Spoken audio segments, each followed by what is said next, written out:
Hello बच्चों।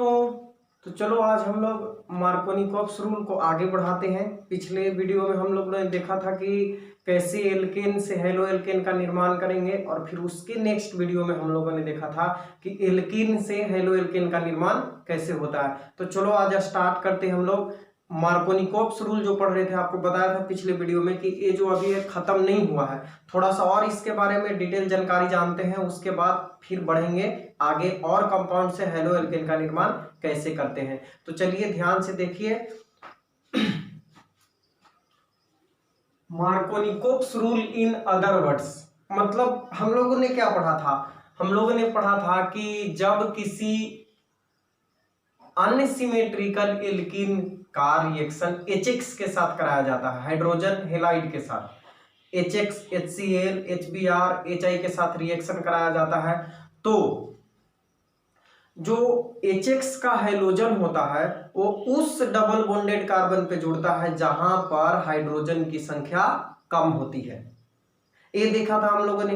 अब इसी नियम को एक दूसरे वर्ड में जानते हैं, दूसरे तरीके से इसको कैसे एक्सप्लेन कर सकते हैं। तो देखो यहाँ पे लिखा हुआ है Markovnikov's rule in other words. तो इसका मतलब है कि कुछ अदर वर्ड में हम इसको देखेंगे, the addition of HX to an unsymmetrical alkene proceed through the formation of more stable carbocation. इसका मतलब हुआ कि देखो, the addition of HX to an unsymmetrical alkene, मतलब जब असममित एल्कीन, अनसिमेट्रिकल एल्कीन किसे कहेंगे? अनसिमेट्रिकल एल्कीन जिसमें डबल बॉन्ड के दोनों तरफ कार्बन की संख्या बराबर नहीं हो, एक तरफ एक तो एक तरफ दो, एक तरफ दो तो एक तरफ तीन, इस तरह से। तो जब अनसिमेट्रिकल एल्कीन का HX के साथ रिएक्शन कराते हैं तो रिएक्शन के बाद उस कंपाउंड का निर्माण होता है जो अधिक अस्थाई कार्बोकेटायन से बनता है, मतलब proceed through the formation of more stable carbocation. जैसे मान लो कि रिएक्शन के दौरान एक सेकेंड डिग्री कार्बोकेटायन बन रहा है, 2 डिग्री कार्बोकेटायन, और एक 3 डिग्री कार्बोकेटायन बन रहा है, तो जो हैलोजन होगा वो 3 डिग्री कार्बोकेटायन पर जाके जुड़ेगा, 2 डिग्री पे नहीं जुड़ेगा, क्योंकि 2 डिग्री कम स्टेबल होता है और 3 डिग्री अधिक स्टेबल होता है। आपको बताया था कि कार्बोकेटायन में सबसे ज्यादा स्टेबल 3 डिग्री, फिर 2 डिग्री, फिर 1 डिग्री, और सबसे कम स्टेबल मिथाइल कार्बोकेटायन। तो यहां भी वही लिखा हुआ है, असममित एल्कीन का HX से अभिक्रिया कराने पर उस प्रतिफल का निर्माण होता है जो अधिक अस्थाई कार्बोकेटायन से निर्मित होता है। जैसे एक एग्जांपल के द्वारा समझते हैं, देखो CH3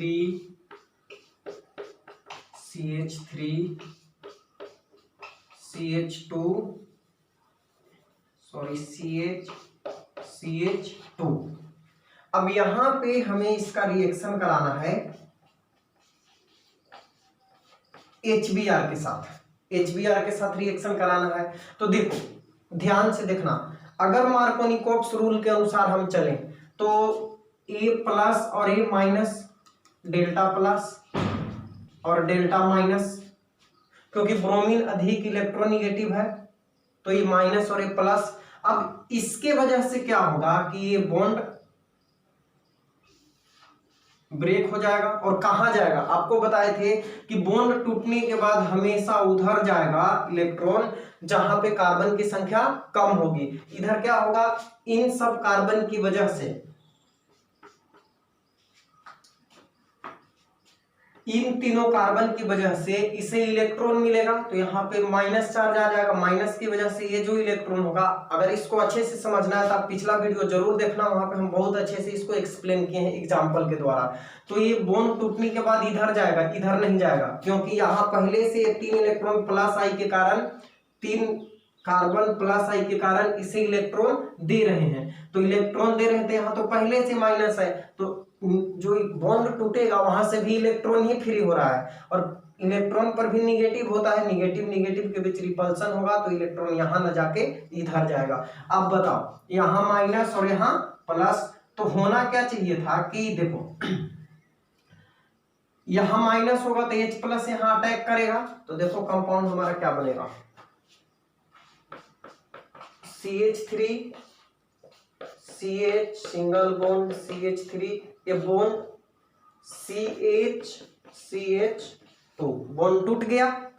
ये डबल बॉन्ड टूटा तो यहाँ पे पॉजिटिव और यहाँ पे निगेटिव, और निगेटिव के पास क्या करेगा, हाइड्रोजन अटैक करेगा, तो ये बन गया CH3 और यहाँ पे क्या आ गया प्लस। ओके, अब अगले स्टेप में क्या होना चाहिए था, अगले स्टेप में होना ये चाहिए था कि यहाँ पे इस हाइड्रोजन को आप ऐसे लिख दो। अगले स्टेप में ये होना चाहिए था कि ये जो ब्रोमीन बच गया है वो क्या करे, यहाँ पे अटैक करे। लेकिन यहाँ पे देखो ये जो हेलो एल्केन है, सॉरी ये जो कार्बोकेटायन है 2 डिग्री कार्बोकेटायन है, 2 डिग्री कार्बोकेटायन, 2 डिग्री कार्बोकेटायन है। इधर से कार्बन इधर से कार्बन, तो ये 2 डिग्री कार्बोकेटायन हुआ। और 2 डिग्री कार्बोकेटायन जो होता है लेस स्टेबल होता है, किससे, 3 डिग्री कार्बोकेटायन से। तो यहाँ पे अब 3 डिग्री कार्बोकेटायन का बात कहाँ से आ गया, 3 डिग्री तो है ही नहीं।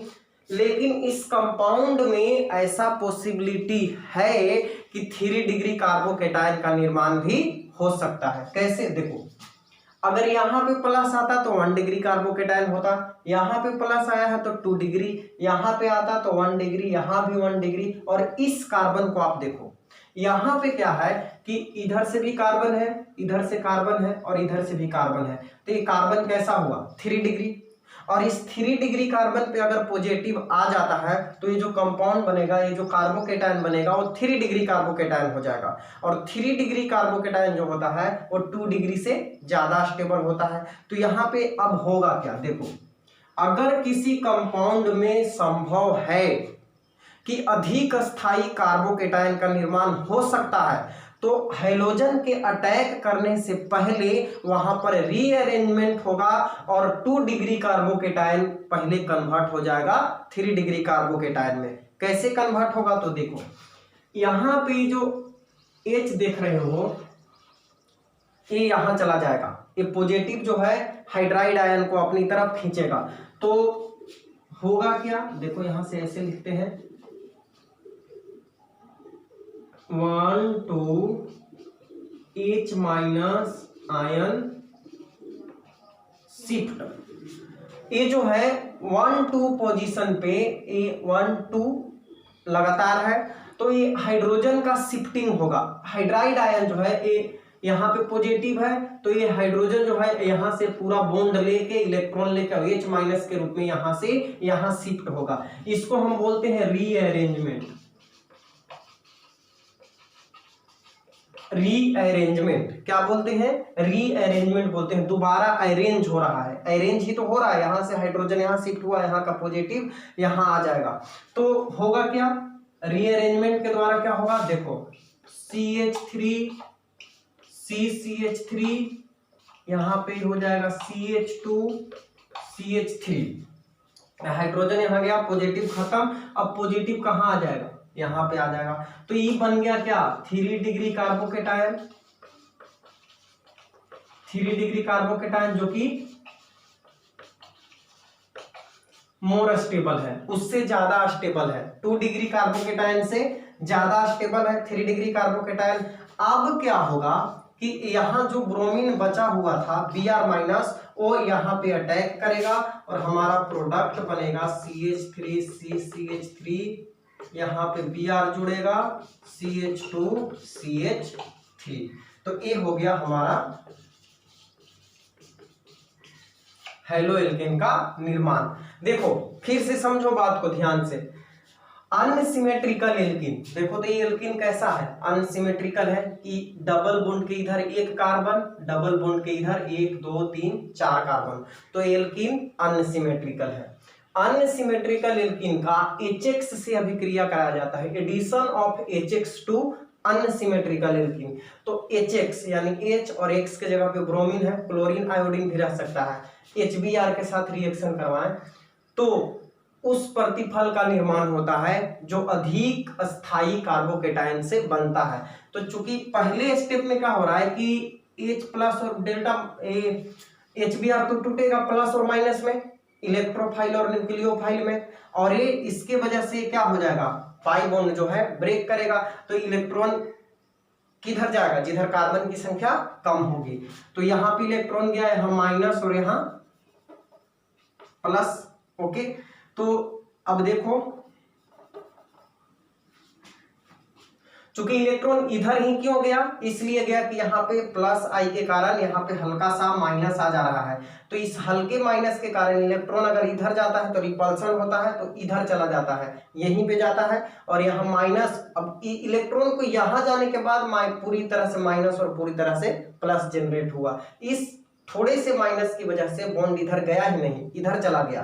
तो इधर गया तो फिर पूरा माइनस और यहाँ पे आ जाएगा प्लस। ओके, तो माइनस आया तो हाइड्रोजन यहाँ पे अटैक किया, CH3 बन गया। अब इस वाले कार्बन पे क्या हो जाएगा, पॉजिटिव चार्ज, क्योंकि इसका इलेक्ट्रॉन इसके पास चला गया, तो यहाँ आ गया पॉजिटिव चार्ज। अब होना क्या चाहिए था कि ब्रोमीन का इस पॉजिटिव पे अटैक होना चाहिए था, क्योंकि हम जानते हैं मार्कोनिकोव्स रूल यही बताता है कि जब अनसिमेट्रिकल एल्कीन को HX के साथ रिएक्शन करवाते हैं तो हाइड्रोजन उस कार्बन से जुड़ता है जहां हाइड्रोजन की संख्या कम है। अब ये सारा प्रक्रिया कहाँ होता है, डबल बॉन्डेड कार्बन में। तो यही दोनों तो डबल बॉन्डेड कार्बन है, तो एक जगह हाइड्रोजन जुड़ा तो दूसरे जगह ब्रोमीन को जुड़ जाना चाहिए था। यहाँ देख लो, यहाँ 2 हाइड्रोजन है, यहाँ 1 हाइड्रोजन है, कम हाइड्रोजन की संख्या, यहाँ ब्रोमीन जुड़ जाना चाहिए था। लेकिन मार्कोनिकोव्स रूल एक्चुअल में ये कहता है कि उस प्रोडक्ट का निर्माण होगा जो मोर स्टेबल कार्बोकेटायन से बनेगा। अगर कंपाउंड में पॉसिबिलिटी है कि 1 डिग्री है और 2 डिग्री है, तो 1 डिग्री पे जुटने के बजाय हाइड्रोजन 2 डिग्री पे जुटेगा।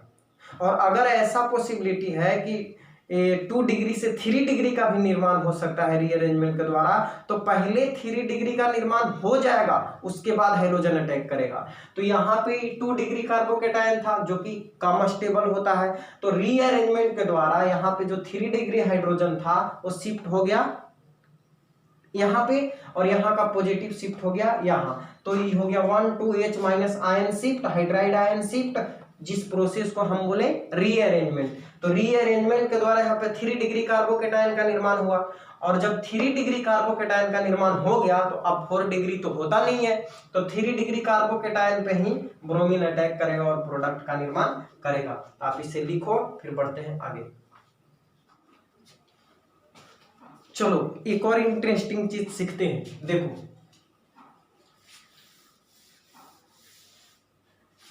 जैसे मान लो कि हम एग्जांपल लिए CH3 CH double bond CH2 plus HX, ठीक, HX के साथ रिएक्शन कराना है, और यहाँ पे हम एक डाल दिए पेरोक्साइड। पेरोक्साइड कौन सा डाल दिए, बेंजोइल पेरोक्साइड, बेंजोइल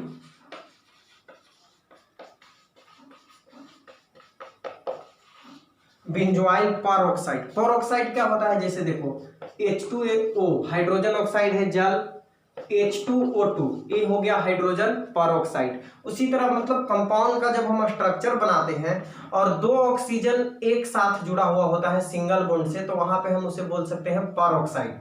और पेरोक्साइड में ऑक्सीजन का ऑक्सीडेशन नंबर होता है -1। अगर इसके बारे में और डिटेल्स में जानना है तो जहां पे हम केमिकल बॉन्डिंग पढ़ाए हैं वहां आप जाके देख सकते हो, नोट कॉपी में मिलाओ, वहां पे जान जाओगे पूरा ऑक्सीडेशन स्टेट और पेरोक्साइड क्या होता है। तो चलो अभी आपको समझ में आएगा, टेंशन नहीं लेने का। हम क्या बोले, जब 2 ऑक्सीजन एक ही साथ सिंगल बॉन्ड से जुड़ जाता है किसी कंपाउंड में तो उसे हम पेरोक्साइड बोलते हैं। सिंपल लॉजिक है। और यहाँ पे मान लो कि एल्कीन का, ये भी अनसिमेट्रिकल एल्कीन है। कैसा एल्कीन है, अनसिमेट्रिकल एल्कीन है, अनसिमेट्रिकल एल्कीन। और HX के साथ हाइड्रोजन हेलाइड के साथ इसका रिएक्शन कराना है, किसकी उपस्थिति में, बेंजोइल पेरोक्साइड। क्या होता है बेंजोइल पेरोक्साइड, तो देखो C6H5 COOC6H5, ये जो कंपाउंड है इसे हम बोलते हैं बेंजोइल पेरोक्साइड। देखो 2 ऑक्सीजन आपस में सिंगल बॉन्ड से जुड़ा हुआ है। उसी तरह H2O2 का भी स्ट्रक्चर बनाओगे ना तो वही होता है इस तरह से। तो बेंजोइल पेरोक्साइड के साथ उपस्थिति में जब हम HX का अनसिमेट्रिकल एल्कीन के साथ रिएक्शन करवाते हैं तो यहाँ पे देखो एक चीज और ध्यान रखना है कि यहाँ पे हाइड्रोजन के जगह पे सिर्फ ब्रोमीन रहेगा और कोई नहीं, सिर्फ और सिर्फ ब्रोमीन रहेगा। तो ये जो पूरा मार्कोनी-कोप्स रूल हम लोग पढ़ रहे थे वो उल्टा हो जाएगा। ध्यान दो, जब हम अनसिमेट्रिकल एल्कीन को HX के साथ रिएक्शन कराएंगे और X के जगह पे क्या होना चाहिए, ब्रोमीन, यानी HBr के साथ, सिंपल समझ लो HBr के साथ रिएक्शन करवाएंगे। जब अनसिमेट्रिकल एल्कीन को HBr के साथ रिएक्शन कराएंगे इन प्रेजेंस ऑफ पेरोक्साइड, कोई ऑर्गेनिक पेरोक्साइड, जैसे मैक्सिमम केस में हम यूज करेंगे बेंजोइल पेरोक्साइड। तो बेंजोइल पेरोक्साइड की उपस्थिति में जब हम रिएक्शन करवाएंगे तो मार्कोनी-कोप्स रूल के उल्टा प्रोडक्ट मिलेगा। मतलब पहले हाइड्रोजन वहां जुड़ रहा था जहां पे हाइड्रोजन की संख्या कम थी, लेकिन अब हाइड्रोजन उस कार्बन पे जुड़ेगा जहां पे हाइड्रोजन की संख्या अधिक होगी। मतलब उसके उल्टा, मार्कोनी-कोप्स रूल के उल्टा कंपाउंड बनेगा और इस नियम को हम लोग बोलते हैं एंटी मार्कोनी-कोप रूल, क्योंकि मार्कोनी-कोप के उल्टा है तो एंटी लग जाएगा। एंटी मतलब विरोधी, उल्टा, एंटी मार्कोनी-कोप रूल। या फिर चूंकि पेरोक्साइड के उपस्थिति में हो रहा है तब हम इसे जानते हैं पेरोक्साइड इफेक्ट, या इसका एक और नाम है, इसे हम खरस इफेक्ट के नाम से भी जानते हैं। तो एक्चुअल में प्रोडक्ट अब हमारा क्या बनेगा, देखो प्रोडक्ट बन जाएगा CH3 CH2 X। होना क्या चाहिए था, होना ये चाहिए था कि हाइड्रोजन उस कार्बन पे जुड़ेगा जहां पे हाइड्रोजन की संख्या कम है, लेकिन इस पेरोक्साइड के वजह से अब उल्टा प्रोडक्ट बनेगा, हाइड्रोजन यहां पे जुड़ेगा और हाइड्रोजन यहां पे जुड़ेगा। तो इसका अर्थ ये हुआ कि इसको देखो एक और अलग तरीके से हम बताते हैं, जैसे देख लो CH3 CH double bond CH2 और इसे रिएक्शन किससे कराना है, HBr के साथ। फिर इधर भी ले लेते हैं, रिएक्शन किससे कराना है, HBr के साथ। और यहां पे अब्सेंस ऑफ पेरोक्साइड, अभी हम कोई पेरोक्साइड नहीं डाल रहे हैं, और इधर प्रेजेंस ऑफ पेरोक्साइड। एक ही कंपाउंड है, देखो यही वाला कंपाउंड है CH3 CH double bond CH2। और जब हम इसको HBr के साथ एब्सेंस ऑफ पेरोक्साइड में मतलब कि पेरोक्साइड के अनुपस्थिति में रिएक्शन कराएंगे तो मार्कोनी-कोप रूल लगेगा। जब हम अनसिमेट्रिकल एल्कीन को HX के साथ रिएक्शन कराते हैं और कोई पेरोक्साइड वगैरह नहीं है, कुछ भी नहीं है, तो अभी पीछे क्या पढ़ रहे थे, मार्कोनी-कोप रूल लगता है, यानी हाइड्रोजन वहां जुड़ेगा जहां हाइड्रोजन की संख्या कम है। तो कंपाउंड क्या बनेगा बच्चों, कंपाउंड बनेगा CH3 CHBr CH3, this is the compound. और अगर इसी कंपाउंड को HBr के साथ, और ध्यान रखना HBr के अलावे और कुछ नहीं, HCl नहीं, HI नहीं, HF नहीं, ये जो पेरोक्साइड इफेक्ट होता है सिर्फ और सिर्फ HBr के साथ अप्लीकेबल होता है। तो HBr के साथ जब आप इसको रिएक्शन कराते हो, किसकी उपस्थिति में, पेरोक्साइड के उपस्थिति में, तब यहाँ पे बिल्कुल उल्टा हो जाएगा। यहाँ पे कंपाउंड बनेगा CH3 CH2 CH2Br। हो गया कि नहीं, यहाँ पे 2 डिग्री हेलो एल्केन का निर्माण हुआ, यहाँ पे 1 डिग्री। तो ये जो नियम है बच्चों, इसको हम लोग क्या कह रहे थे, इसको बोल रहे थे मार्कोनी-कोप्स रूल।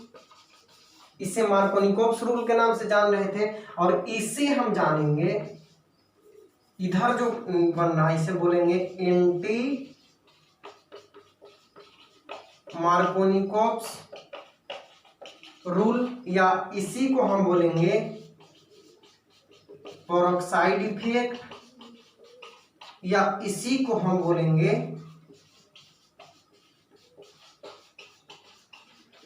खरस इफेक्ट। तो इस तरह से हम लोगों ने सीखा कि जब अन्य सिमेट्रिकल एल्कीन को HX के साथ रिएक्शन कराते हैं तो मार्कोनिकोव्स रूल के अकॉर्डिंग कंपाउंड बनता है, वैसा कंपाउंड बनता है जो कि मोर स्टेबल कार्बोकेटायन से बनता है। मतलब हाइड्रोजन वहां जुड़ेगा जहां हाइड्रोजन की संख्या कम होगी। लेकिन जब हम पेरोक्साइड डाल देते हैं, और ये कब होता है, जब रिएक्शन HBr के साथ कराया जाता है, पेरोक्साइड डाल दिया गया तब फिर मार्कोनिकोव के उल्टा प्रोडक्ट बनेगा और इसे हम बोलेंगे एंटी मार्कोनिकोव्स रूल या पेरोक्साइड इफेक्ट या फिर खरस इफेक्ट के नाम से जानेंगे। तो लिख लो, अब बढ़ते हैं यहाँ से आगे। अभी हमारा मार्कोनिकोव्स रूल कंप्लीट हो गया।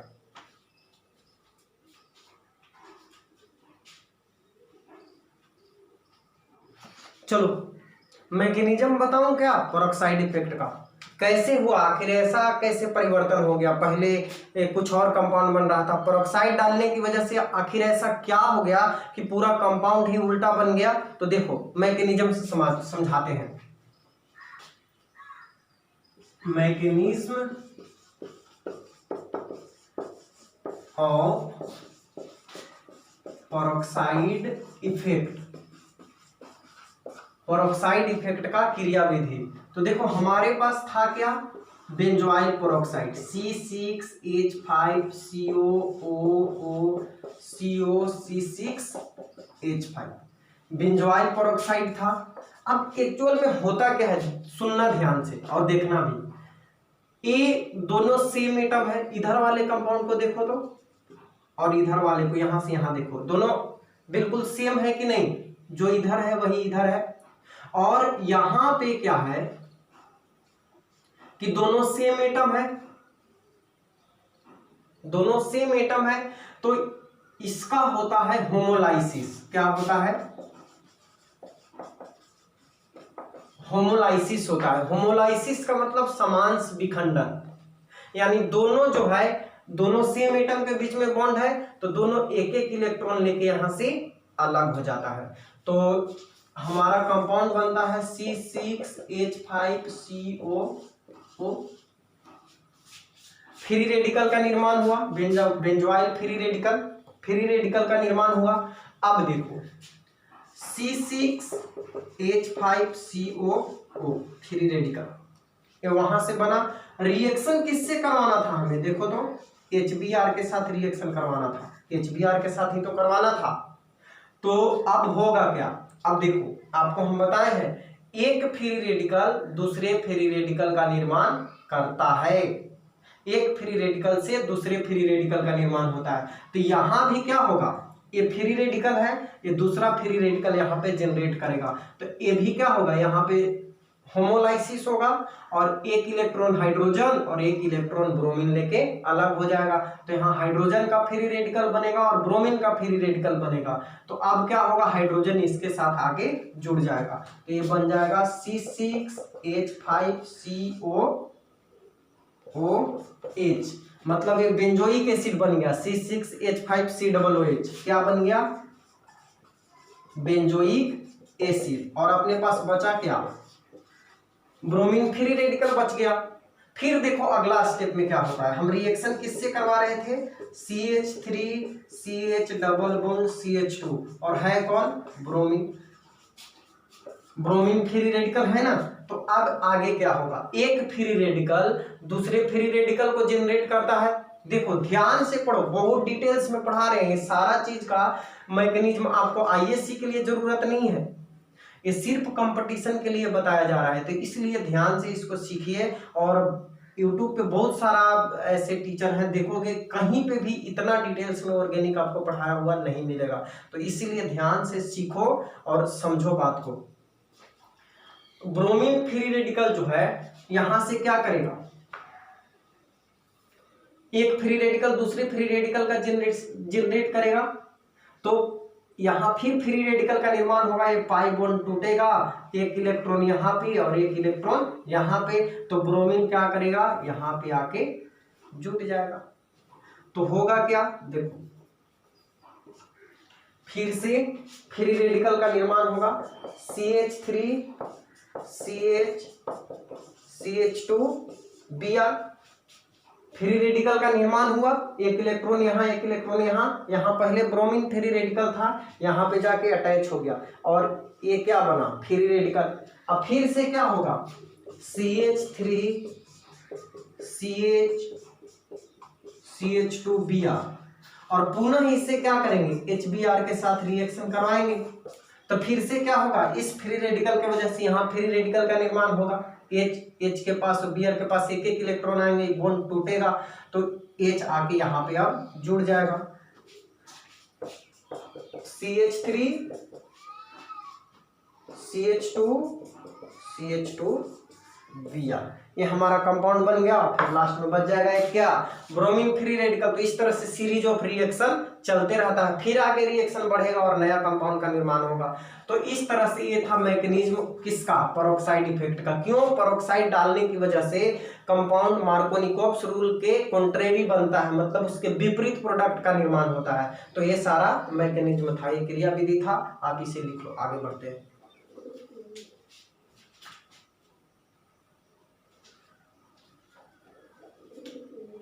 तो चलो, मैंने आप लोगों को बताया था कि हम लोग हाइलो एल्केन का निर्माण एल्केन से कर सकते हैं, एल्कीन से कर सकते हैं, एल्कोहल से कर सकते हैं, और भी कुछ कंपाउंड है उससे भी कर सकते हैं। तो हम लोगों ने देख लिया एल्केन और एल्कीन। अब आगे बढ़ते हैं यहाँ से कि एल्कोहल से हाइलो एल्केन का निर्माण कैसे कर सकते हैं। तो चलो हेडिंग लगाओ आप लोग, प्रिपरेशन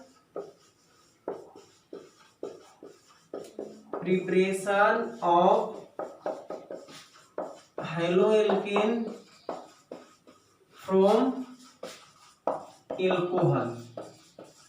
एल्कोहल से हेलोएल्केन का निर्माण, हिंदी वाले लिखो, एल्कोहल से हेलोएल्केन का निर्माण। तो कैसे करेंगे, तो देखो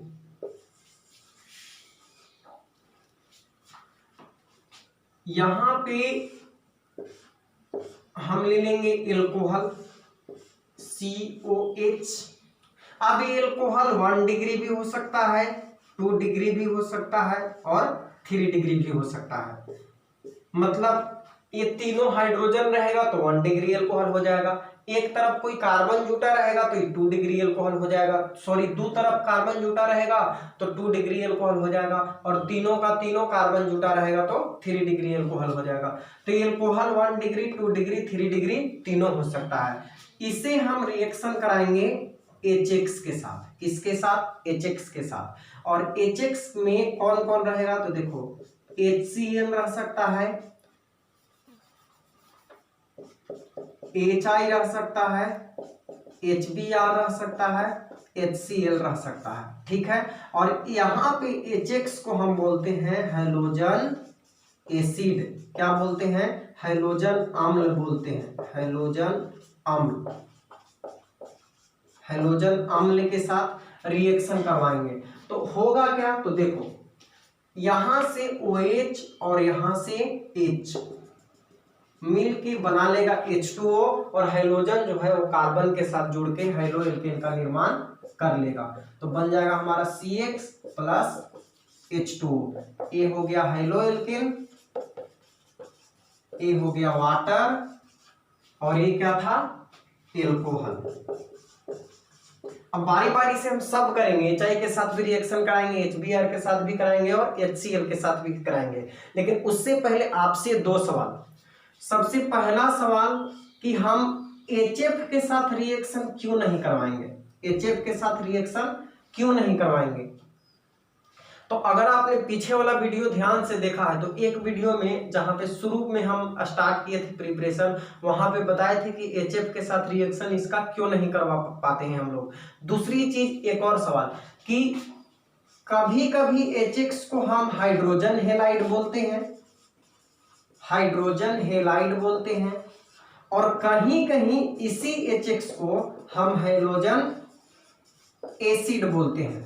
ये आपके लिए रहा होमवर्क, आप पता करके कहीं से भी और बताओगे कि हम HF के साथ रिएक्शन क्यों नहीं करवा सकते हैं एल्कोहल का या फिर एल्कीन का, और दूसरी HX को कब हम हाइड्रोजन हेलाइड बोलते हैं और कब हम हेलोजन एसिड बोलते हैं, इसका जवाब आपको कमेंट में देना है। और नेक्स्ट वीडियो जो स्टार्ट करेंगे उसमें सबसे पहले हम इन तीनों का जवाब देंगे और उसके बाद हम वीडियो को स्टार्ट करेंगे। तो आप नोट करो इसको, HX को हाइड्रोजन हेलाइड कब बोलते हैं और हेलोजन एसिड कब बोलते हैं, और HF के साथ रिएक्शन क्यों नहीं करवा पाते हैं। तो चलो इसको नोट करो, फिर यहां से आगे बढ़ते हैं।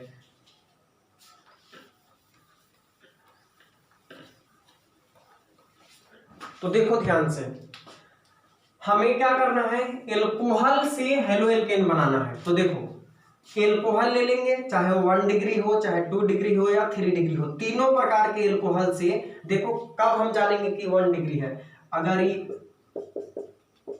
ये अभी 1 डिग्री एल्कोहल है, अगर यहाँ पे कोई एल्काइल ग्रुप लग गया कार्बन, तो ये अभी भी 1 डिग्री है, क्योंकि सिर्फ एक ही तरफ से कार्बन है तो 1 डिग्री होता है। अगर यहाँ भी एल्काइल लगा दिए तभी 2 डिग्री हो गया, अगर यहाँ भी एल्काइल लगा दिए तो क्या हो गया, 3 डिग्री हो गया। तो इसीलिए हम इसको अभी खाली छोड़ देते हैं, ये तीनों में से कोई भी हो सकता है। एल्कोहल है, इसको HX यानी हेलोजन एसिड के साथ HI, HBr, HCl के साथ रिएक्शन कराएंगे तो H2O बाहर हो जाएगा और हेलो एल्केन का निर्माण होगा। तो अब इसमें आपको हम बता रहे हैं, ध्यान से देखो, पहले हम बनाते हैं HCl के साथ रिएक्शन कराते हैं, फिर HBr के साथ कराएंगे और फिर HI के साथ करा के अलग अलग कंपाउंड का निर्माण करेंगे। तो एक लिख लो, फिर बढ़ते हैं यहां से आगे। मान लो कि हमें एल्कोहल से एल्काइल क्लोराइड बनाना है, एल्कोहल से क्या बनाना है आपको, एल्काइल क्लोराइड, या फिर इसी को क्या बोलेंगे, क्लोरो एल्कीन। मतलब हमें क्या करना है, फॉर्मेशन ऑफ क्लोरो एल्कीन और alkyl chloride from alcohol, alcohol से क्लोरो एल्कीन बनाना है। तो क्या करेंगे, देखो एल्कोहल ले लो, CH3 CH2OH एल्कोहल है, इसको रिएक्शन करा दो किसके साथ, HCl के साथ, HCl के साथ रिएक्शन करा दो। लेकिन एक चीज का ध्यान रखना, जब हम यहाँ पे 1 डिग्री, ये कैसा एल्कोहल है बताओ, 1 डिग्री एल्कोहल है, 1 डिग्री एल्कोहल, तो वो रिएक्शन तो वही रहेगा, एल्कोहल हो गया और यहाँ पे HX हो गया हेलोजन एसिड HCl। जब भी हम 1 डिग्री एल्कोहल या 2 डिग्री एल्कोहल का यूज करेंगे तो यहाँ पे साथ में एक चीज का हम उपयोग करेंगे, उसे बोलते हैं एनहाइड्रस ZnCl2, निर्जल ZnCl2, मतलब वैसा ZnCl2 जिसमें जल की मात्रा बिल्कुल नहीं है, एनहाइड्रस है, ठीक है। तो HCl के साथ एनहाइड्रस ZnCl2 का यूज करेंगे।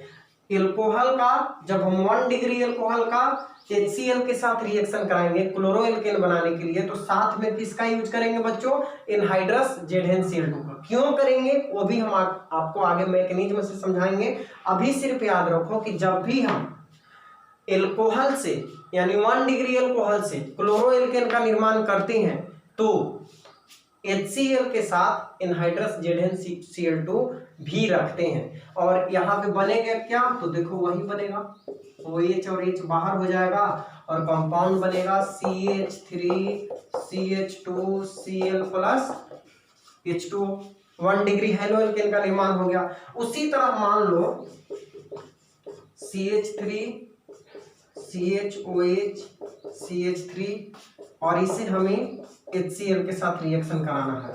ये कैसा एल्कोहल है बताओ, ये 2 डिग्री एल्कोहल है, 2 डिग्री एल्कोहल, क्योंकि ये कार्बन 2 डिग्री पे OH जुड़ा है तो 2 डिग्री। तो यहां भी आप यूज करोगे किसका, एनहाइड्रस ZnCl2 का, और यहाँ भी कंपाउंड वही बनेगा, यहाँ से OH और यहाँ से H बाहर होगा तो कंपाउंड बनेगा CH3CHOH CH3 प्लस H2। लेकिन ध्यान क्या रखना है, since tertiary alcohol is highly reactive, so no need of anhydrous ZnCl2।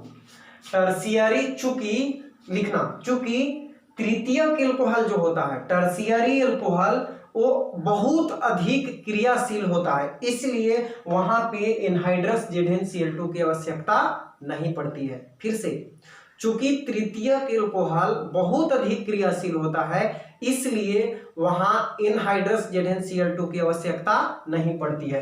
कहां पे पड़ेगा? सिर्फ 1 डिग्री एल्कोहल में पड़ेगा और 2 डिग्री एल्कोहल में पड़ेगा। 3 डिग्री एल्कोहल का जब हम HCl के साथ रिएक्शन कराएंगे तो यहाँ पे हम जो एनहाइड्रस ZnCl2 लिखे हैं इसको स्किप कर देंगे, इसका कोई जरूरत नहीं रहेगा, सिर्फ हम HCl के साथ रिएक्शन करा देंगे। क्यों?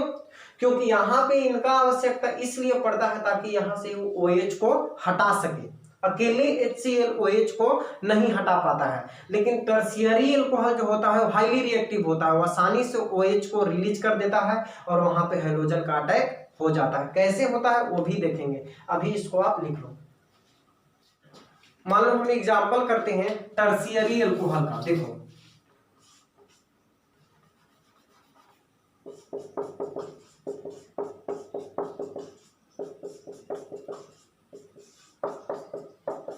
प्लस HCl एक ऐसा एल्कोहल है बच्चों, 3 डिग्री एल्कोहल है, क्योंकि जिस कार्बन से OH जुड़ा है मान ले 3 कार्बन से जुड़ा है, तो 3 डिग्री एल्कोहल।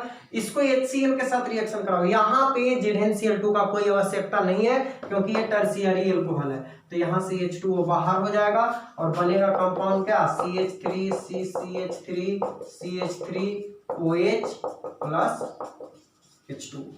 तो सिर्फ 1 डिग्री और 2 डिग्री एल्कोहल का अगर HCl के साथ रिएक्शन कराना है तब हम एनहाइड्रस ZnCl2 डालेंगे, अदरवाइज नहीं डालेंगे। और ये जो प्रोसेस है बच्चों एल्काइल क्लोराइड या क्लोरोएल्केन के निर्माण का, इसे हम बोलते हैं ग्रुप्स प्रोसेस। क्या बोलते हैं? Groups process. याद रखना, ग्रुप्स प्रोसेस के द्वारा हम एल्कोहल से हैलोएल्केन का निर्माण करते हैं। मतलब कि HCl और एनहाइड्रस ZnCl2 के साथ जो रिएक्शन करवा रहे हो इसे हम बोलते हैं ग्रुप्स प्रोसेस। और एक चीज और याद रखना जो IAC के ऑब्जेक्टिव के लिए बहुत इंपॉर्टेंट है, कि जो HCl प्लस एनहाइड्रस ZnCl2 है ना, इस मिक्सचर को हम लोग बोलते हैं ल्यूकस रिएजेंट। ल्यूकस रिएजेंट याद रखना, ल्यूकस अभिकर्मक बोलते हैं इसे, ल्यूकस अभिकर्मक, ल्यूकस रिएजेंट के नाम से इसे जानते हैं। मतलब आप ये भी बोल सकते हो कि 1 डिग्री या 2 डिग्री एल्कोहल से हैलोएल्केन बनाना है तो हम उसका रिएक्शन किससे करवा देंगे? ल्यूकस रिएजेंट से करवा देंगे, सीधे HCl प्लस एनहाइड्रस ZnCl2 से करवा देंगे। लेकिन अगर 3 डिग्री एल्कोहल है तो सिंपली HCl से करवाएंगे।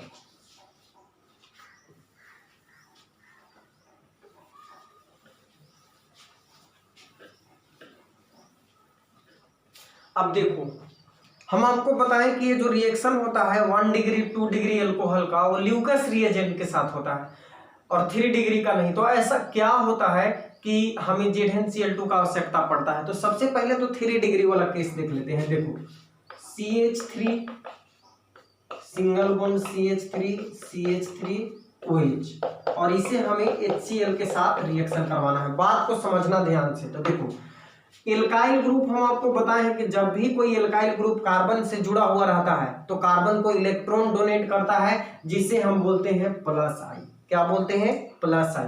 तो ये क्या करेगा? CH3 इसको इलेक्ट्रॉन देगा, ये वाला CH3 भी इलेक्ट्रॉन देगा और ये वाला CH3 भी इलेक्ट्रॉन देगा। तो 3 तरफ से इलेक्ट्रॉन देके इस पे क्या करेंगे? निगेटिव को बहुत ज्यादा बढ़ा देंगे। ओके, और यहाँ पे देखो, यहाँ पे ऑक्सीजन जो होता है वो हाइड्रोजन से बहुत ज्यादा इलेक्ट्रोनिगेटिव है, तो बहुत ज्यादा इलेक्ट्रोनिगेटिव है तो इस पे भी जब ये टूटेगा तो इस पे प्लस और इस पे माइनस आएगा। तो एक तो ऑक्सीजन इलेक्ट्रोनिगेटिव है, ऑक्सीजन पे माइनस आ रहा है और यहाँ पे कार्बन पे भी माइनस हो गया, तो दोनों के बीच रिपल्सन की वजह से इस बॉन्ड का टूटना क्या हो जाता है? आसान हो जाता है। ठीक है, तो यहाँ पे HCl आसानी से कार्बन और ऑक्सीजन के बीच के बॉन्ड को तोड़वा पाता है और HCl का निर्माण, यहाँ पे H2O का निर्माण हो जाता है और क्लोरीन यहाँ पे अटैच हो जाता है। लेकिन जब हम बात करते हैं 1 डिग्री और 2 डिग्री का, तो 1 डिग्री और 2 डिग्री में कार्बन पे उतना ज्यादा नेगेटिव जनरेट नहीं हो पाता है, इसीलिए वो OH को आसानी से निकाल नहीं पाता है। तो इसीलिए हमें ZnCl2 का आवश्यकता होता है। लेकिन ZnCl2 काम कैसे करता है, तो देखो फंक्शन ऑफ ZnCl2, ये सब जो पॉइंट है, टॉपिक है बाबू, बहुत डिटेल्स में बताया जा रहा है आपको। मतलब समझ लो इतना पढ़ लेने के बाद आपको ऑर्गेनिक में कहीं पे दिक्कत नहीं होना चाहिए, यहाँ से ISC से लेकर एडवांस लेवल तक, JEE एडवांस तक, क्योंकि हर चीज का मैकेनिज्म हम बताएंगे, हर चीज का डील करेंगे, हर चीज को कि कारण के साथ कि ऐसा हो रहा है तो क्यों हो रहा है और कैसे हो रहा है, सब चीज बताएंगे, बस जुड़े रहो।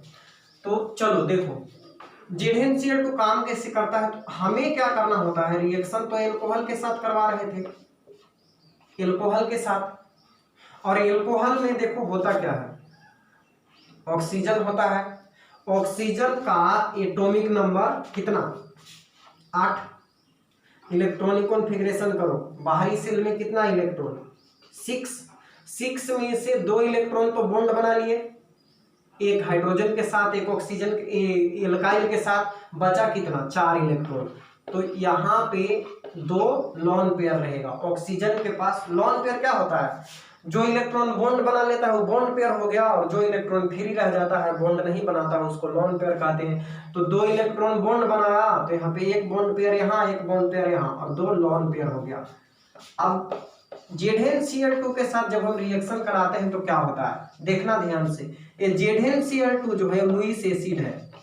अब लुईस एसिड क्या हो गया, लुईस अम्ल वे होते हैं जिनके पास डी ऑर्बिटल खाली होते हैं और वो किसी दूसरे एटम से एक जुड़ा इलेक्ट्रॉन या उससे अधिक इलेक्ट्रॉन एक्सेप्ट कर सकते हैं। तो जिंक का जो डी ऑर्बिटल होता है, ये यहाँ ZnCl2 में खाली होता है, ये लुईस एसिड होता है और ये इलेक्ट्रॉन। अब होता क्या है कि देखो ये जो ऑक्सीजन है अपना लोन पेयर जो है वो जिंक को डोनेट करता है, ऑक्सीजन अपना लोन पेयर किसे डोनेट करता है, जिंक को डोनेट करता है। तो जब जिंक को डोनेट करता है तो देखो जब किसी व्यक्ति को कोई दूसरा व्यक्ति कोई चीज गिफ्ट देगा तो क्या होगा, दोनों के बीच रिलेशन बन जाएगा कि नहीं बन जाएगा, सिंपल सी बात है। तो इनके बीच में भी क्या होता है, एक रिलेशन बन जाता है। कैसा रिलेशन, खुद ही देख लो। ZnCl2 यहां से जुड़ गया।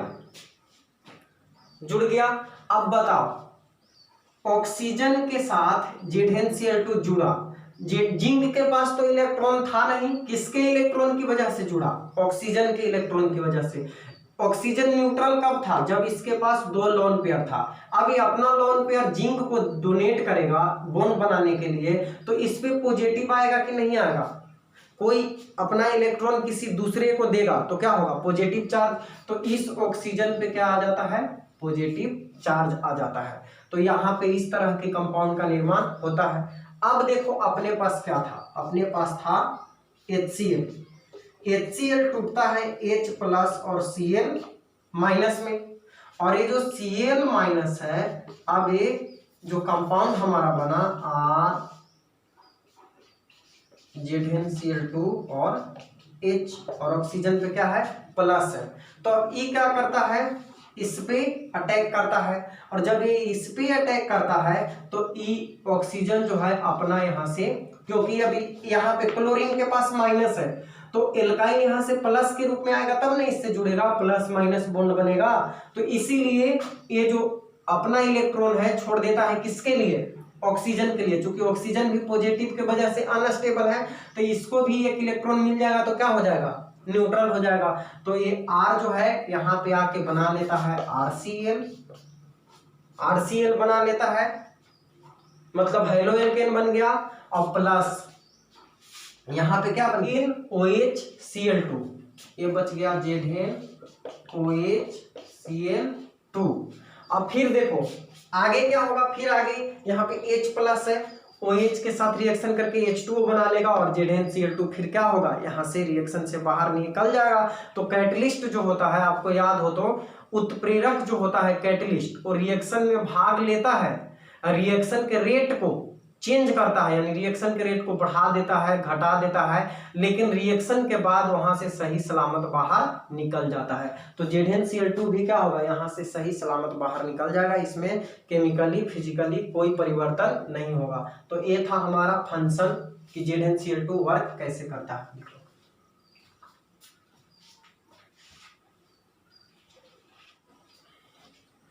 ये तो हुआ बात कि क्लोरो एल्केन का निर्माण एल्कोहल से कैसे करेंगे। अब मान लो बनाना हो आयोडो एल्केन और ब्रोमो एल्केन, तो देखो देख लेते हैं ब्रोमो एल्केन। तो क्या होगा, सिंपली जब हमें ब्रोमो एल्केन का निर्माण करना होगा तो HBr के साथ रिएक्शन करा देंगे, और आयोडो एल्केन का निर्माण कराना होगा तो HI के साथ रिएक्शन करा देंगे। लेकिन एक समस्या है, HBr और HI जो है वो HCl के जितना स्टेबल नहीं है। तो हम क्या करते हैं कि HBr और HI का निर्माण रिएक्शन के दौरान ही करते हैं।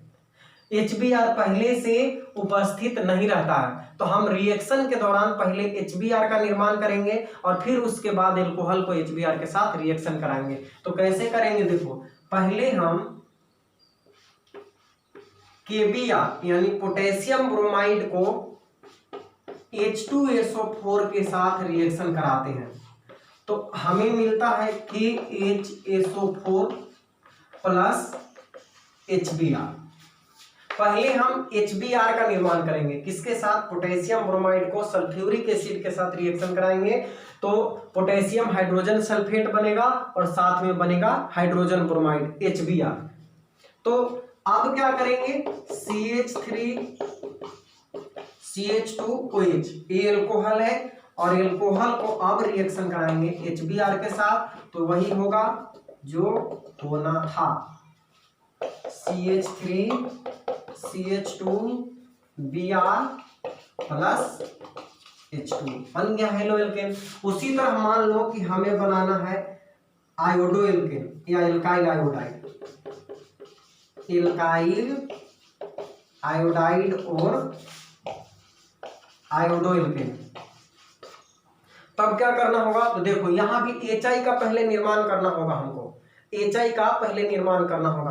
तो सबसे पहले क्या करेंगे, पोटेशियम आयोडाइड को H3PO4 यानी फास्फोरिक एसिड के साथ रिएक्शन करवाएंगे, पोटेशियम आयोडाइड का फास्फोरिक एसिड के साथ रिएक्शन कराएंगे, तो KH2PO4 बनेगा और साथ में बनेगा HI।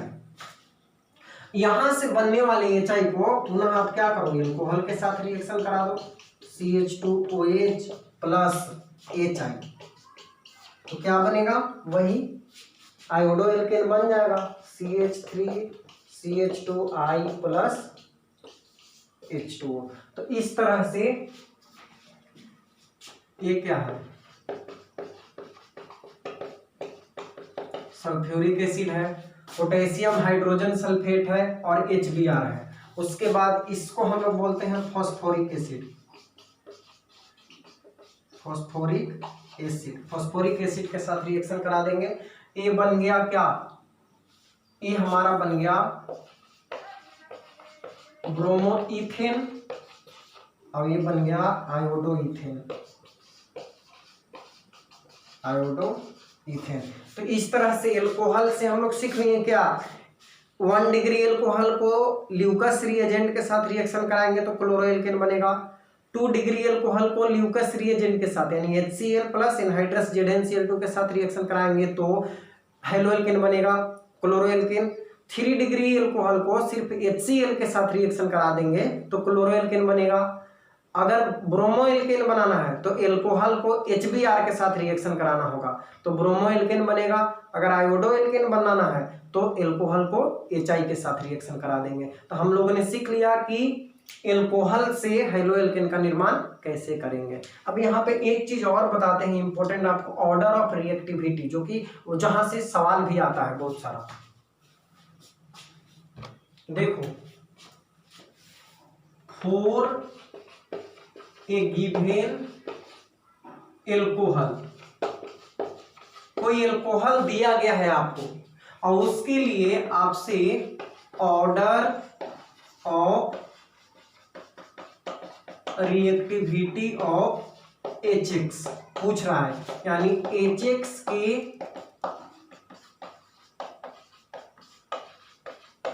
क्रियाशीलता का ऑर्डर, क्रम। मतलब मान लो कि एक एल्कोहल दिया हुआ है 1 डिग्री ROH, ए एल्कोहल है, अब इसके लिए पूछ रहा है कि HX में जैसे हमारे पास HI है, HBr है और HCl है, तो कौन ज्यादा रिएक्टिव होगा इसके साथ, कौन जल्दी रिएक्शन कर लेगा। तो आपको याद रखना है HI सबसे ज्यादा रिएक्टिव है, उसके बाद HBr है, उसके बाद HCl है, और HF के साथ तो पहले ही बोले हैं कि रिएक्शन नहीं करवाया जाता है। चलो कारण आप बताओगे, HI HBr हम बताएंगे नेक्स्ट वीडियो में। तो ये हो गया ऑर्डर, किसी दिए गए एल्कोहल के लिए अगर हाइड्रोजन एसिड का ऑर्डर पूछे तो सबसे ज्यादा रिएक्टिव होगा HI, HBr और HCl। फिर आप याद रख लेना, फॉर ए गिवन HX कोई कांस्टेंट है दिया हुआ है, जैसे HCl है, तो HCl के लिए पूछेगा कि कौन जो है एल्कोहल ज्यादा रिएक्टिव होगा, order of reactivity of alcohol. तो एल्कोहल में अगर कोई HX दिया हुआ है उसके लिए एल्कोहल का रिएक्टिविटी पूछे तो आप याद रखना सबसे ज्यादा रिएक्टिव होगा टर्शियरी, उसके बाद सेकेंडरी और सबसे कम होगा प्राइमरी। मतलब 3 डिग्री एल्कोहल सबसे ज्यादा, फिर 2 डिग्री और सबसे कम 1 डिग्री एल्कोहल रिएक्टिव होगा। तो ये VBI पॉइंट है, बहुत इंपॉर्टेंट है, लिख लो आप इसे।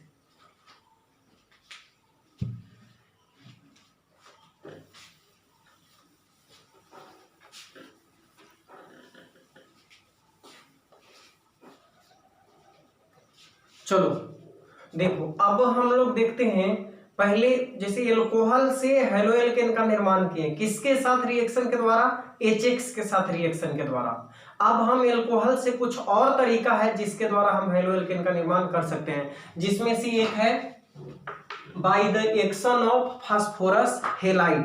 फास्फोरस हेलाइड के साथ एल्कोहल का रिएक्शन करा के भी हम हेलो एल्केन बना सकते हैं। जैसे देखो, मान लो कि हमारे पास एक एल्कोहल है CH3 CH2OH, ठीक है, और इससे हमको क्लोरो एल्केन बनाना है, तो आप सिंपली इसका रिएक्शन करा दो PCl5 के साथ, फास्फोरस पेंटाक्लोराइड के साथ PCl5 के साथ रिएक्शन करा दो, तो यहाँ पे आपको कंपाउंड मिल जाएगा CH3 CH2Cl plus POCl3 plus HCl।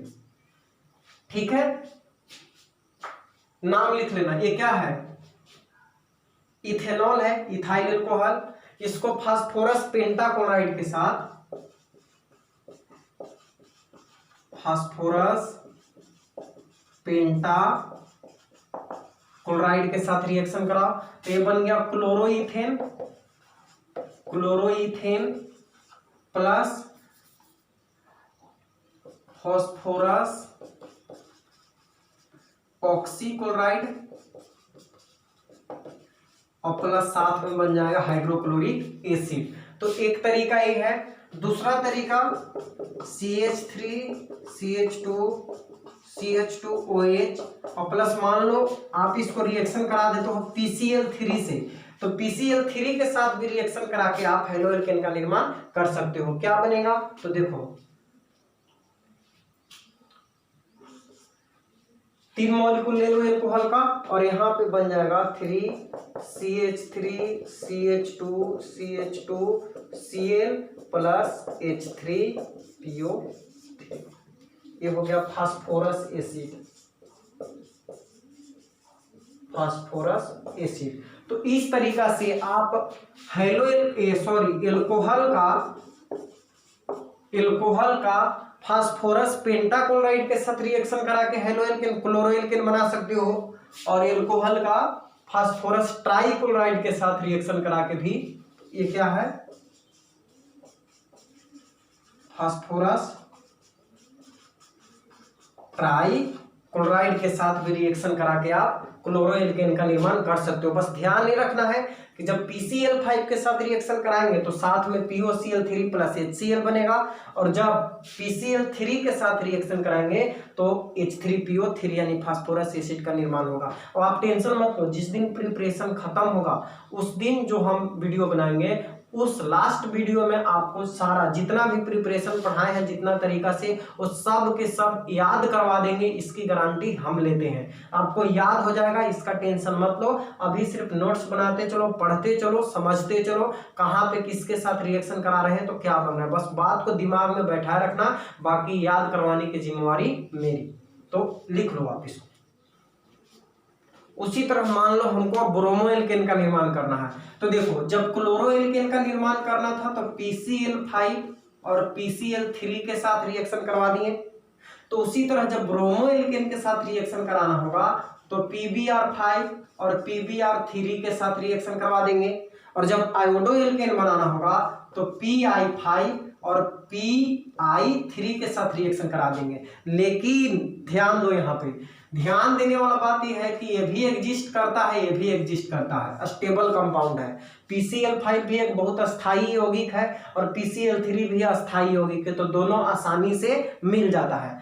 लेकिन आप ध्यान रखो, PbR5 नाम का कोई कंपाउंड बनता ही नहीं है, Pi5 नाम का कोई कंपाउंड बनता ही नहीं है, और ये बनता तो है लेकिन अनस्टेबल है, अनस्टेबल है, और ये भी बनता है लेकिन अनस्टेबल है। अब इस स्थिति में जब अस्थाई है तो आसानी से मिलेगा नहीं, और जो आसानी से नहीं मिलेगा उसका निर्माण आपको रिएक्शन के पहले करना होगा। तो जैसे देखो, हमें क्या करना है कि ब्रोमो एल्केन का निर्माण करना है, तो सबसे पहले तो आप क्या करोगे, सबसे पहले आप करोगे कि जो फास्फोरस है, रेड फास्फोरस, क्योंकि हम जानते हैं फास्फोरस एक टेट्रा एटॉमिक मॉलिक्यूल होता है, P4 के रूप में होता है, सल्फर S8 के रूप में होता है, हाइड्रोजन डाई एटॉमिक है, 2 परमाणु से एक अणु बनता है।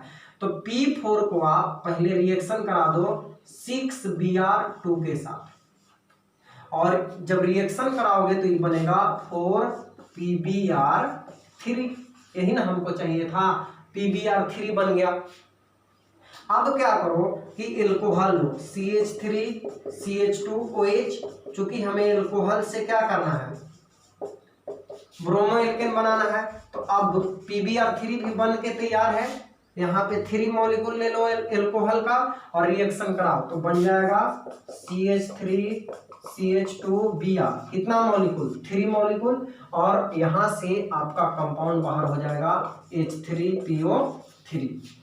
उसी तरह मान लो आयोडो एल्केन बनाना है, तो सबसे पहले क्या करोगे, ये ब्रोमो एल्केन के लिए और ये आयोडो एल्केन के लिए P4 प्लस 6I2, जब रिएक्शन कराओगे तो ये बनेगा 4Pi3। फिर वही काम करो, एल्कोहल CH3CH2OH प्लस Pi3, यहाँ पे 3 मॉलिक्यूल ले लो, क्यों, क्योंकि आयोडीन 3 है तो इसीलिए 3 मॉलिक्यूल होना चाहिए, अल्कोहल भी, यहाँ ब्रोमीन 3 था तो ये भी 3 मॉलिक्यूल। तो अब ये क्या बन जाएगा, ये बन जाएगा CH3CH2I प्लस H3PO3। तो इस तरह से हम ब्रोमो एल्केन का भी निर्माण कर लिए और आयोडो एल्केन का भी निर्माण कर लिए। तो इतना सारा प्रोसेस है जिससे आप एल्कोहल से हेलो एल्केन का निर्माण कर सकते हो। फिर से एक बार देख लो, जब एल्कोहल से क्लोरो एल्केन का निर्माण करना हो तो आप 2 तरीका से कर सकते हो। एल्कोहल को PCl5 के साथ रिएक्शन कराओ तो बनेगा chloro alkane plus POCl3 plus HCl। Alcohol को PCl3 के साथ रिएक्शन कराओ तो बनेगा क्लोरो एल्केन प्लस H3PO3। अब ब्रोमो एल्केन बनाना है तो एल्कोहल से ब्रोमो एल्केन बनाने के लिए PbR5 के साथ रिएक्शन करवाते इसके जैसा, लेकिन ये तो पाया ही नहीं जाता, ये तो कंपाउंड ही नहीं है ऐसा कोई, और PI5 भी नहीं है, तो हम क्या करेंगे PbR3 से रिएक्शन कराएंगे। चूंकि PCl3 से बनता है तो PbR3 से भी बनेगा ब्रोमो एल्केन, तो PbR3 भी स्टेबल कंपाउंड नहीं है। इस स्थिति में पहले हम रेड फास्फोरस को ब्रोमीन के साथ रिएक्शन करा के PbR3 बनाएंगे, और फिर जो बनने वाला PbR3 है उसके साथ एल्कोहल का रिएक्शन करा के ब्रोमो एल्केन बनाएंगे, और जस्ट सेम प्रक्रिया आयोडो एल्केन के लिए। ठीक है, एक रिएक्शन और बताते हैं कि एल्कोहल से हेलो एल्केन का निर्माण एक और तरीका से किया जा सकता है। कैसे, देखो लास्ट है कैवा तीसरा। कैसे तीसरा, तो देखो पहले हम एल्कोहल से सीखें, तो एल्कोहल से सीखें तो पहला क्या सीखें, पहला HX के साथ रिएक्शन कराएंगे, दूसरा फास्फोरस हेलाइड के साथ रिएक्शन कराएंगे, और तीसरा अभी हम लिख रहे हैं। तो इस तरह से आप नंबरिंग कर लेना। ऊपर हेडिंग दिए थे preparation of halo alkane from alcohol, तो एल्कोहल में उसमें नीचे पहला हेडिंग देना by the reaction with halogen acid, फिर दूसरा वाला फास्फोरस हेलाइड के साथ जो अभी लिखवाएं, और तीसरा जो अभी लिख रहे हैं by the reaction with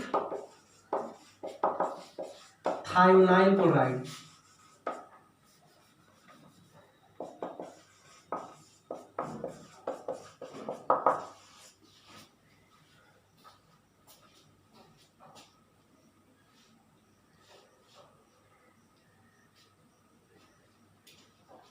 by the reaction with thionyl chloride, thionyl chloride के साथ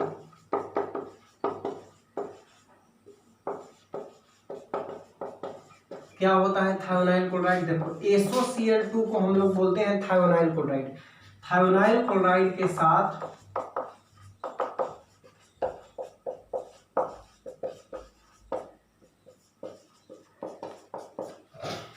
थायोनाइल क्लोराइड के साथ अभिक्रिया द्वारा, तो देखो मान लो कोई अल्कोहल है अपने पास ROH, कोई अल्कोहल है, और इसे रिएक्शन करवा दिए हम SOCl2 के साथ। This is alcohol and this is thionyl chloride, thionyl chloride. ये रिएक्शन किसकी उपस्थिति में कराना है, पाइरिडीन की उपस्थिति में। ठीक है, पाइरिडीन की उपस्थिति में जब हम रिएक्शन कराते हैं तो बनता क्या है, देखो एक तो बनेगा क्लोरोएल्केन प्लस HCl प्लस SO2। अब HCl भी गैसियस रूप में रहेगा और SO2 भी गैसियस रूप में रहेगा, और ये क्लोरोएल्केन बन जाएगा, क्लोरोएल्केन। ठीक है, ये जो प्रोसेस है बच्चों, इसको हम बोलते हैं डार्जेन विधि। क्या बोलते हैं, डार्जेन्स मेथड, डार्जेन विधि, डार्जेन विधि, डार्जेन विधि। ये भी बहुत इंपॉर्टेंट है। और एक चीज और याद रखना, best method to preparation of chloroalkane from alcohol, because HCl and SO2 both form in gaseous state.